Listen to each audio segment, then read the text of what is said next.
6ஆம் வகுப்பு இயல் 3 எந்திர உலகம் கற்கண்டு மொழி முதல் இறுதி எழுத்துக்கள். மொழி முதல் எழுத்துக்கள் புகைவண்டியின் முன்னால் உள்ள பெட்டியில் எந்திரம் பொருத்தப்பட்டு அந்த புகைவண்டியை இழுத்துச் செல்லக்கூடிய ஆற்றல் பெற்றிருக்கும். அதுபோல மொழி முதல் எழுத்துக்கள் தமிழில் முதலிலும், மொழி இறுதி எழுத்துக்கள் அந்த புகைவண்டிக்கு வழிகாட்டி இருக்கக்கூடிய இறுதி பெட்டி போலவும், இடையில் வரக்கூடிய எழுத்துக்கள் இடையில் பயணிகள் பயணம் செய்யும் பெட்டிகள் போலவும் நாம் கற்பனை செய்து கொள்ள வேண்டும். ஆகவே மொழி முதல் எழுத்தும் இறுதி எழுத்தும் நமக்கு இன்றியமையாதது. இடையில் வந்த எழுத்துக்களையும் நாம் தெரிந்து வைத்து கொள்ள வேண்டும். நம் தமிழ் மொழியின் சொற்கள் நாம் எளிதாக ஒலிக்கும் வகையில் உருவானவை. வேற்றுமொழி சொற்களை பேசுகையில் நமக்கு தடுமாற்றம் ஏற்படுகிறது. நம் மொழியின் சொற்களின் இயல்பையும் மரபையும் அறிந்து கொள்வது தேவையானது. சொல்லின் முதலிலும் இடையிலும் இறுதியிலும் எந்தெந்த எழுத்துக்கள் வரும் என்பதை அறிந்து கொள்வதால் மொழியை நன்கு பேச முடியும். கீழே உள்ள சொற்களை கவனியுங்கள். நன்றி.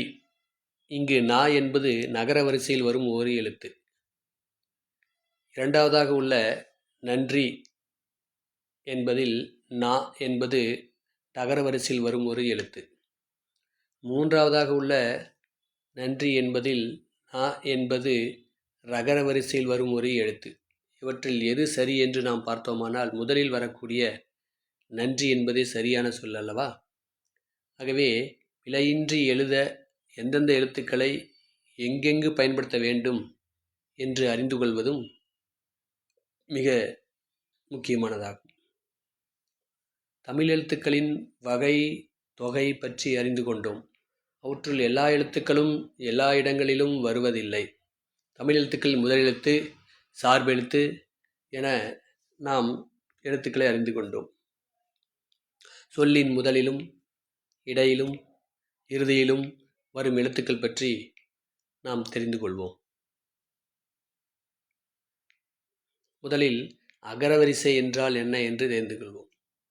அகரவரிசை என்பது எழுத்துக்களை வரிசைப்படுத்தி எழுதுவதாகும்.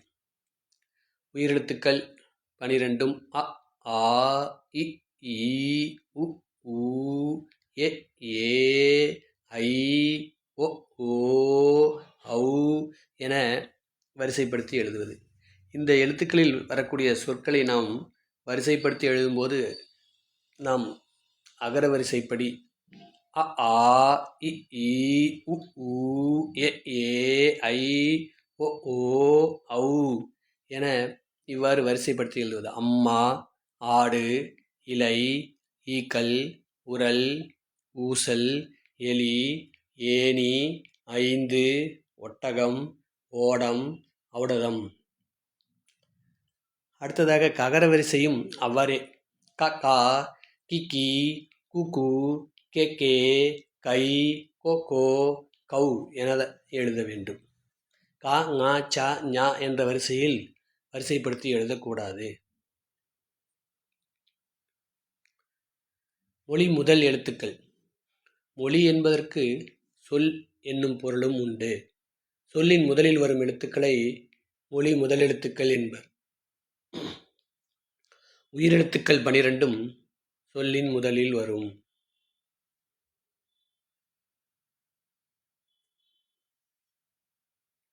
க, ச, த, ந, ப, ம ஆகிய வரிசையில் உள்ள எல்லா உயிர்மெய் எழுத்துக்களும் சொல்லின் முதலில் வரும். ஆகவே அந்த எழுத்துக்கள் அனைத்தையும் இங்கே உங்களுக்காக வரிசைப்படுத்தி கொடுத்திருக்கிறேன். இவற்றில் உள்ள அனைத்து எழுத்துக்களும் சொல்லின் முதலில் வரும். 6 வரிசையும் 12 எழுத்துக்களுமாக 72 எழுத்துக்கள் சொல்லின் முதலில் வரக்கூடியது ஆகும். ங, ஞ, ய, ப ஆகிய உயிர்மெய் எழுத்து வரிசையில் சில எழுத்துக்கள் மட்டுமே சொல்லின் முதலில் வரும். ங வரிசையில் ங என்னும் ஓர் எழுத்து மட்டுமே சொல்லில் முதல் எழுத்தாக வருகிறது. எடுத்துக்காட்டாக ஞனம்.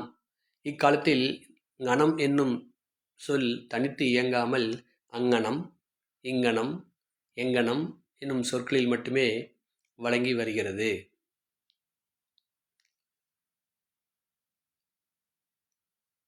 ஞா வரிசையில் ஞா, ஞா, ஞே, ஞோ ஆகிய 4 எழுத்துக்களும் சொல்லின் முதலில் வரும்.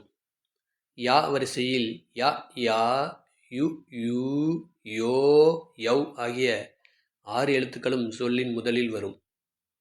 வா வரிசையில் வ, வா, வி, வீ, வே, வே, வை, வௌ ஆகிய 8 எழுத்துக்களும் சொல்லின் முதலில் வரும். இவை சொல்லின் முதலில் வரக்கூடிய இந்த எழுத்துக்களை நாம் படித்து நினைவில் வைத்துக் கொள்ள வேண்டும். மொழிக்கு முதலில் வராத எழுத்துக்களையும் நாம் தெரிந்து கொள்வோம். மெய்யெழுத்துக்கள் 18ம் சொல்லின் முதலில் வராது. இக்கிலிருந்து இன் வரை உள்ள 18 எழுத்துக்களும் சொல்லின் முதலில் வருவதில்லை. ட, ந, ர, ல, ழ, ல, ர, ந ஆகிய 8 உயிர்மெய் எழுத்துக்களின் வரிசையில் ஒரு எழுத்து கூட சொல்லின் முதலில் வராது. ஆகவே இங்கே சொல்லின் முதலில் வராத எழுத்துக்களும் உங்களுக்காக வரிசைப்படுத்தி கொடுத்திருக்கிறேன். ஆயுத எழுத்து சொல்லின் முதலில் வராது. ங, ஞ, ய, வ ஆகிய உயிர்மெய் எழுத்து வரிசையில் மொழி முதலில் வருவதாக குறிப்பிடப்பட்ட எழுத்துக்கள் தவிர பிற எழுத்துக்கள் சொல்லின் முதலில் வராது. ங வரிசையில் ஒரு எழுத்து மட்டுமே முதலில் வரும் என்று பார்த்தோம். மீதி 11 எழுத்துக்களும் சொல்லின் முதலில் வராது. ஞ வரிசையில் ஞ, ஞா, ஞே, ஞோ ஆகிய 4 எழுத்துக்கள் மட்டுமே சொல்லின் முதலில் வரும் என்று பார்த்தோம். மீதமுள்ள 8 எழுத்துக்கள் சொல்லின் முதலில் வராது. அந்த 8 எழுத்துக்களும் உங்களுக்கு இங்கே வரிசைப்படுத்தி கொடுத்திருக்கிறேன். யா வரிசையில் ய, யா, யு, யூ, யோ, யவ் ஆகிய 6 எழுத்துக்கள் சொல்லின் முதலில் வரும் என்று பார்த்தோம். சொல்லின் முதலில் வராத எழுத்துக்கள் இங்கு 6 உள்ளது. இ, ஈ, எ, ஏ, ஐ, யோ ஆகிய எழுத்துக்கள் சொல்லின் முதலில் வராது. வா வரிசையில் 4 எழுத்துக்கள் சொல்லின் முதலில் வராது. உ, ஊ, ஓ, ஓ ஆகிய 4 எழுத்துக்கள் சொல்லின் முதலில் வராது.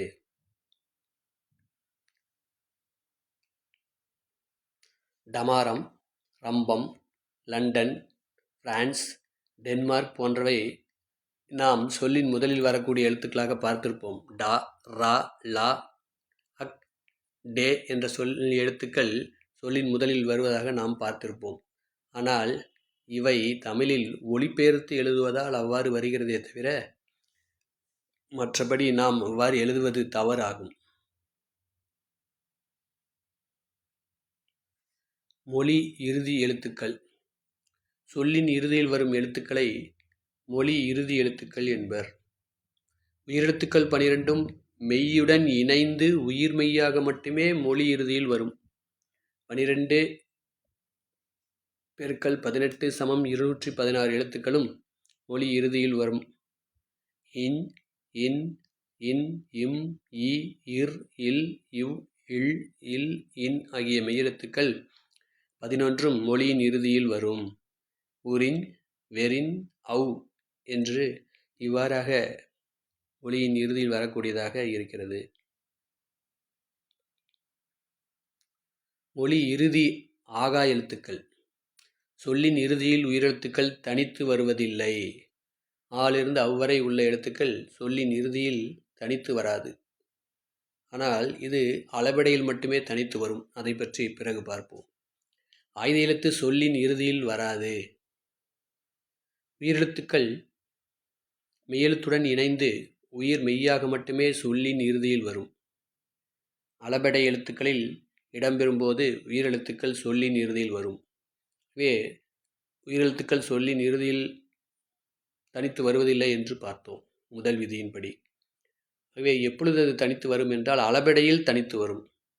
அதற்கு உதாரணமாக உரணசை இ என முடிந்துள்ளது, படா அ என முடிந்துள்ளது. இவ்வாறு அளபெடையின் போது மட்டுமே உயிரெழுத்துக்கள் இறுதியில் வருகிறது. இக், இங், இச், இட், இத், இப், இர் ஆகிய 7 மெய்யெழுத்துக்களும் சொல்லின் இறுதியில் வருவதில்லை.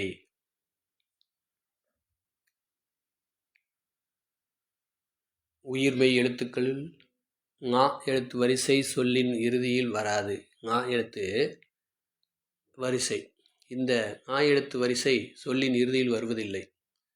கார்த்திக், ஹாங்காங், சுஜித், ஜாங்கிரி, திலீப், மியூனிச் போன்ற பிறமொழி பெயர் சொற்களில் இவ்வெழுத்துக்கள் இறுதி எழுத்துக்களாக இடம் பெறுவது உண்டு.